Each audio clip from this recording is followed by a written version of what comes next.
ওকে, তাহলে 150 থেকে 500 টাকার মধ্যে কিছু ব্যাংক অতিরিক্ত জিএসটি নেই, জেনে নেওয়া যাক। সেবি নিয়ম কি বলে। সেবি হচ্ছে security exchange board of India.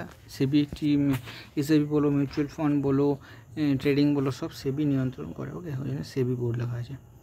সেবির নিয়ম অনুসারে যদি পরপর 3 থেকে 5টি কিস্তি ব্যর্থ হয়, তাহলে মিউচুয়াল ফান্ড কোম্পানি অর্থাৎ এএমসি অ্যানুয়াল মেনটেন্যান্স চার্জ সে এসআইপি পরিকল্পনা বন্ধ করে দিতে পারে। প্রতিটি ফান্ড হাউসের নিজস্ব সীমা থাকে।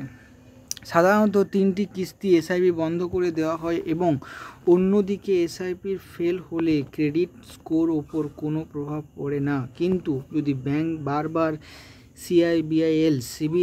সিবিল যেটা আমাদের সিবিল স্কোর বলা হয়, যেটা বেশি থাকলে আমাদের তাতে লোন পাওয়া যায়, সিবিল স্কোরকে ইসিএস ব্যর্থ তার অর্থ পাঠায়, তাহলে পরোক্ষ প্রভাব পড়তে পারে।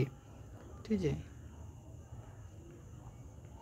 দীর্ঘমেয়াদী বিনিয়োগের উপর কী প্রভাব পড়বে। এসআইপির শক্তি হলো নিয়মিত বিনিয়োগ এবং চুক্তি বৃদ্ধির প্রভাব। যদি এসআইপি বারবার ফেল হয়, তাহলে বিনিয়োগের ধারাবাহিকতা ভেঙে যায়।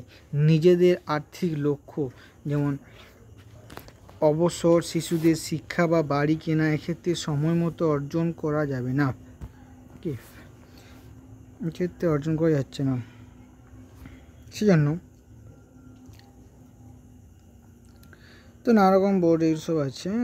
বোর্ড ম্যাপে ফ্লো করে দিতে পারে, মানে আপনার যেটা শখ ইচ্ছা, আপনি যে কারণের জন্য পয়সা জমা করছেন সেটা ব্যর্থ গেলে খারাপ তো না। সেই জন্য সিস্টেমেটিক ইনভেস্টমেন্ট প্ল্যানে পয়সাটা জমিয়ে রাখা ভালো। বুঝলি। আচ্ছা, এসআইপি মিস না করার জন্য একটি কৌশল বলা যাক। তাহলে এসআইপি যাতে মিস না হয় তার জন্য কী বোঝাবে। তাই এসআইপির কিস্তি দেওয়ার তারিখ বেতন পাওয়ার পরেই নির্বাচন করা উচিত। ওকে, বেতন পাওয়ার পরেই এটা আমাদের নির্বাচন করে নেওয়া উচিত। অপ্রত্যাশিত ব্যয় এবং অপর্যাপ্ত ব্যালেন্সের সমস্যা এড়াতে অ্যাকাউন্ট একটি বাফার স্টক তৈরি করা উচিত। যদি কেউ আর্থিক সমস্যার সম্মুখীন হন, তাহলে এসআইপি পরিবর্তন এবং স্থিতি করার সুবিধা রয়েছে। হাতে টাকা এলে পরে আবার এটি শুরু করা যেতে পারে।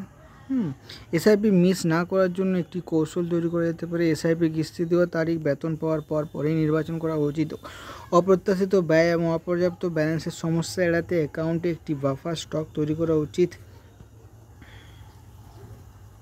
ওকে, সেই স্টকের মাধ্যমে আপনার সমস্যার সম্মুখীন হয়, তাহলে এসআইপি পরিবর্তন সমস্যা করার সুবিধা রয়েছে। হাতে টাকা এলে তা এসআইপির জন্য জমিয়ে রাখা উচিত এবং সেই টাকা টুকটাক করে খরচা না করে যাতে সে টাকা আমাদের থাকে সেটা করা উচিত। তাহলে এসআইপির জন্য আমাদের আগে থেকে ভেবে রাখতে হবে যে আমাদের এসআইপি আছে।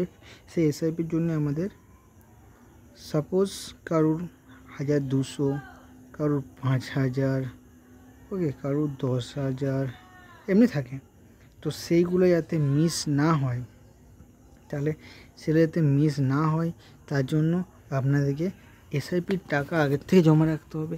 জমা রাখলে কী হয়, আপনার শুদ্ধ ভালো থাকে, সিস্টেমেটিক চলতে থাকে, কোনো ভুলভ্রান্তি হয় না। পরবর্তী আপনি 3 মাস পর চালু করতে পারেন। যেমন এলআইসি আপনি একবার মিস করলে সে চালু করা যায় পরে আবার, কিন্তু একটা ফাইন লাগে। ওকে, সেই ফাইন চার্জটা আপনার দিতে হয়, ফাইন প্লাস মূল। ওকে, সেসব লাগে। তো বর্তমানে এখন নানারকম আমাদের ফাইন্যান্স মিনিস্টার নানারকম ট্যাক্স ব্যবহার করেছে। ওকে, ইনকাম ট্যাক্স, জিএসটি ব্যাপার আছে।